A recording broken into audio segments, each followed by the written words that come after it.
Good evening বন্ধুরা, কেমন আছো? আশা করি সবাই খুব ভালো আছো আর আমিও খুব ভালো আছি। তো তোমরা কি করছো বলো? আমি কালকেও তোমাদেরকে কোনো ব্লগ দিতে পারিনি। আজকে ভাবলাম চলো তোমাদেরকে একটা ব্লগ দিয়ে দিই। তো ভাবলাম চলো, শুয়ে আছি, শরীরটা ভীষণ খারাপ। আর আমার পেটে যেহেতু স্টেন্ট লাগানো আছে, তো সেটা একটু ব্যথা হচ্ছে, যার জন্য শরীরটা খারাপ। আর এই দেখো, সিঁদুর টিঁদুরগুলো সব মাথা থেকে মুছে গেছে। আমি জানো তো, মানে হেনা করি। এবার হেনার সঙ্গে আমি জানি না, আমার একটা দিদি ছিল, তো আমি ময়ূরীর হেনাটা করি। তো আমার দিদি বললো ওর সঙ্গে কিছুটা পরম্পরার হেনা ছিল, তো বললো কি ওটা লাগা ভালো হবে। তো আমিও জানি পরম্পরা হেনাটা হয়তো ভালো হবে, বাট আমি দেখলাম পরম্পরা হেনাটা লাগানোর পরে চুলগুলো কিন্তু আমার কোনোদিনই সরি সবাইকে, কোনোদিনই কিন্তু সাদা ছিল না দেখো। কিন্তু পরম্পরা হেনাটা লাগানোর পরে চুলগুলো সাদা হয়ে গেছে। আর এখন হেনা বলতে গেলে তো সেটা তো করাই হয় না। তোমরা তো অনেকেই শুনেছো আমার ভিডিও যারা দেখো, যে আমার চুল, মাথায় চুলে পুরো জট পড়ে গেছে। আর যেহেতু এটা ঠাকুরের জট, আমি মানে বাড়ির লোককে বলেছিলাম। তো বাড়ির লোক যখন জানালো এটা ঠাকুরের জট, ঠাকুরের জট তো সেটা চট করে কাটা যায় না। তো যার জন্য আমার আর হেনা করা হয় না। কিন্তু সামনেটা খুব বাজে লাগে। তো হেনা করলে এটা চলে যায়, কিন্তু না হলে দেখো, আমার মাথায় কোনোদিনই এইরকম কিছু সাদা চুল ছিল না। আর এই পরম্পরা হেনাটা লাগানোর পরে হয়তো আমার শ্যুট করেনি বা কোনো কিছু বলতে পারবো না, হয়তো অনেকেরই শ্যুট করতে পারে, বাট আমার করেনি। তো তোমরা বলো তো, কিভাবে কি করলে মানে এইটা ঠিক করা যাবে? হেনা লাগালে তো হয়ই, আর অন্য কিছু কি দিলে মানে বরাবরের জন্য এটা ঠিক হবে সেটা বুঝতে পারছি না।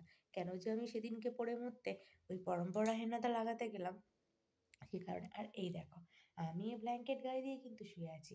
আমাদের এখানে তো ভালোই বৃষ্টি হচ্ছে।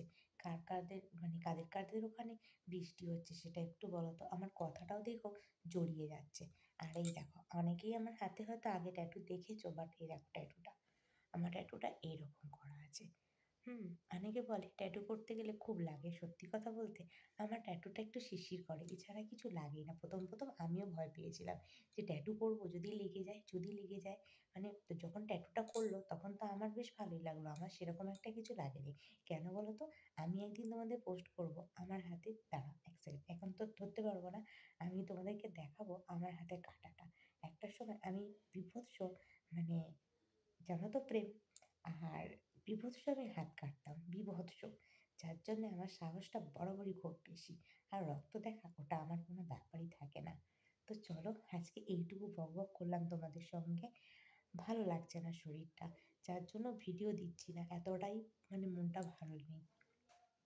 আর তোমরা যারা যারা আমার এই বকবকটা পছন্দ করো বা আমাকে পছন্দ করো, তারা তারা আমার চ্যানেলটাকে কমেন্ট করে জানাবে আমার চ্যানেলে আমাকে, যে ভিডিওটা কেমন লাগছে বা তোমরা কী ধরনের ভিডিও দিতে চাও।